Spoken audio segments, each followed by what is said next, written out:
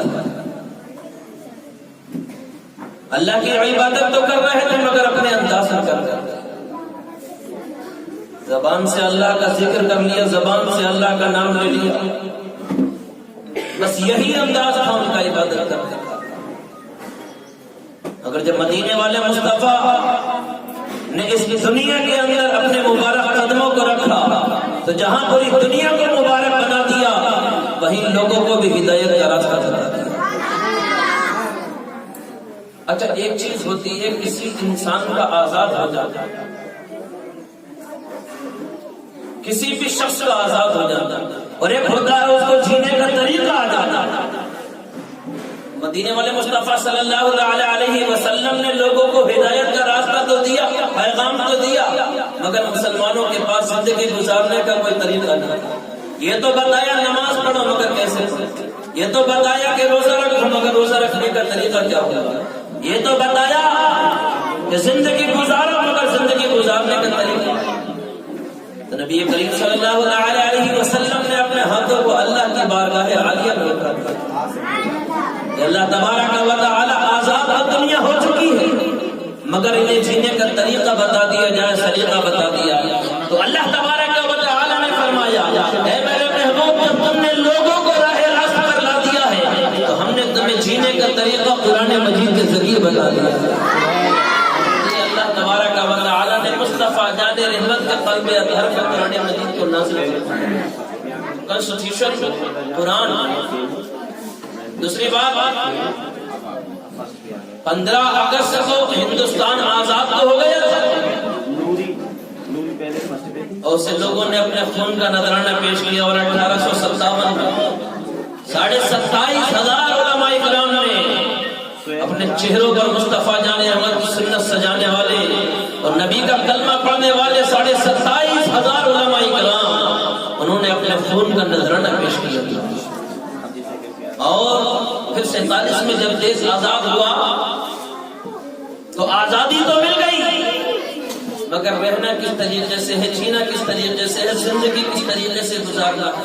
کسی انسان کو آزادی مل جانا یہ بڑی بات نہیں ہے، سب سے اہم بات یہ ہے کہ اس انسان کو جینے کا طریقہ۔ زندگی تو انسان بہت سے گزار رہے ہیں مگر کیسے گزار رہے ہیں؟ عزیزان ملت اسلامیہ 15 اگست کو دیش تو آزاد ہو گیا تھا مگر دیش میں رہنا کیسے ہے، جینا کیسے ہے، زندگی کیسے گزارنا ہے، بچوں کا پالن پوشن کیسے کرنا ہے، بچوں کا مستقبل کیسے سنوارنا ہے، اس چیز کی ایک ضرورت ہے۔ اس طریقے سے مسلمان کو زندگی گزارنے کے لیے قرآن کی ضرورت تھی، اسی طریقے سے ایک ہندوستانی کو ہندوستان میں زندگی گزارنے کے لیے کانسٹیٹیوشن کی ضرورت ہے، آئین کی ضرورت ہے، سمویدھان کی ضرورت ہے۔ عزیزان ملت اسلامیہ ان کو زندگی گزارنے کا طریقہ بتانے کے لیے اور ہندوستان میں رہنے کے لیے اس کانسٹیٹیوشن کو تیار کیا گیا اور پھر یہ لاگو کیا گیا اور سب کو بتایا گیا کہ یہ سمویدھان اور یہ آئین وہ آئین ہے کہ اس برادر وطن پہ، اس میں رہنے والے برادر وطن اور اس وطن میں زندگی گزارنے والے سب میں لوگ محبت سے زندگی گزارے گئے۔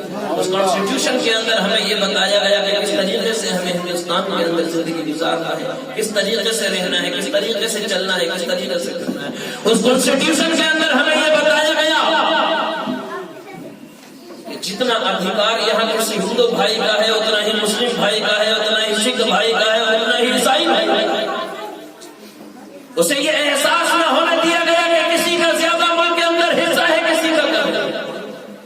اسی لیے علامہ اقبال نے فرمایا تھا کہ سارے جہاں سے اچھا ہندوستان ہمارا، ہم بلبلیں ہیں اس کی یہ گلستاں ہمارا.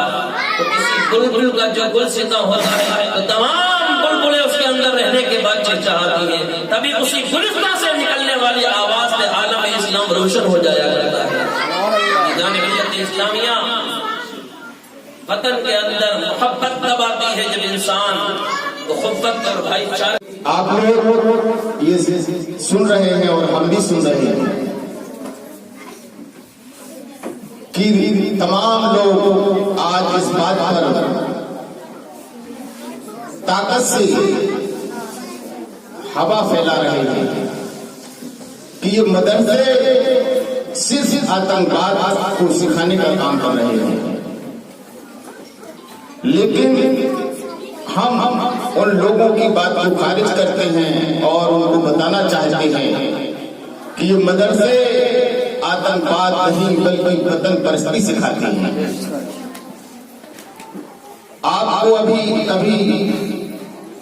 ہمارے مفتی نوشاد جمالی صاحب نے بتایا کہ 27,500 عالم دین نے قربانی دی اس وطن پر. تو وہ عالم دین کہاں پڑھ کر نکلے تھے؟ یا کسی انگلش اسکول یا کسی اس میں پڑھ کر نکلے تھے؟ یہ مدرسے میں پڑھ کر نکلے تھے. انہی نے ہی اپنی قربانی دی ہے. جو لوگ یہ کہتے ہیں کہ مدرسوں میں بچوں کو آتنکواد کٹھرتا بات سکھایا جاتا ہے، ہم یہ کہتے ہیں کہ مدرسے میں بچے کو آتنکواد نہیں سکھایا جاتا ہے، نہ ہی کٹر بات سکھایا جاتا ہے. آپ دیکھیے بچے کو مدرسے میں ملنساری، ہمارا قرآن کیا کہتا ہے؟ قرآن یہ کہتا ہے کہ وطن پرستی. قرآن کیا کہتا ہے؟ ہمارا مذہب کیا کہتا ہے کہ آپس میں مل جل کر رہنا ہے، سبھی کو ایک اوپر رہنا ہے. لیکن ان لوگوں کو یہ بات اچھی طرح سے جان لینا چاہیے کہ ہاں یہ مانا کہ کسی مدرسے میں کبھی کچھ 1 یا 2 حادثے ہو گئے تو اس کا مطلب یہ نہیں کہ پورے ہندوستان کے مدرسے آتنکواد سکھا رہے ہیں. کچھ غلطیاں داخلے میں ہو جاتی ہیں، سبھی سے ہو جاتی ہیں. ان بچوں کا داخلہ ہوا جو واقعی کچھ اس میں پائے گئے، لیکن ان 1 یا 2 لوگوں کی وجہ سے پورے ہندوستان کے مدرسوں کو بدنام نہیں کیا جا سکتا ہے. آپ دیکھ رہے ہیں کہ آج ہمارا دیش 1947 میں بتایا تھا ابھی ہمارے گجیل سر کہ 1947 میں ہمیں وہ آزادی ملی اور 26 جنوری 1950 میں ہم پورے طور پر ہمارے ہندوستان کا اپنا قانون لاگو ہوا. تو اس میں آزادی میں کیا صرف کچھ ہی چند لوگ تھے؟ نہیں، اس میں سبھی دھرموں کے ماننے والے لوگ تھے. آزادی کسی ایک کی وراثت نہیں ہے، اور وہ آزادی جس میں اتہاس اٹھا کر آج کوئی بھی دیکھ لے، جو لوگ یہ کہتے ہیں اس آزادی میں 70% مسلمانوں کی شہادت ہے. وہ اتحاد جھٹلا نہیں سکتا ہے کوئی. جب 100 میں 70 ہم ہی ہیں تو آج ہم پر یہ انگلی اٹھانا ان لوگوں کا غلط ہے. آج یہ بچے مدرسے میں تعلیم پا رہے ہیں، یہی بچے کل ہماری ہندوستان کی حفاظت کرتے نظر آئیں گے. یہ بچے مدرسے میں پڑھ رہے ہیں، اس کا مطلب یہ نہیں کہ مدرسہ اگر بچے کے پڑھنے کے اوپر نام لگ گیا تو بچہ آتنکواد بن رہا ہے. نہیں، مدرسے کا مطلب صرف اتنا ہے کہ اس کو اپنے مذہب اپنے دین کا بھی علم ہونا چاہیے. باقی تو سارے جتنے بھی زبانیں ہیں بچہ مدرسے میں ساری زبانوں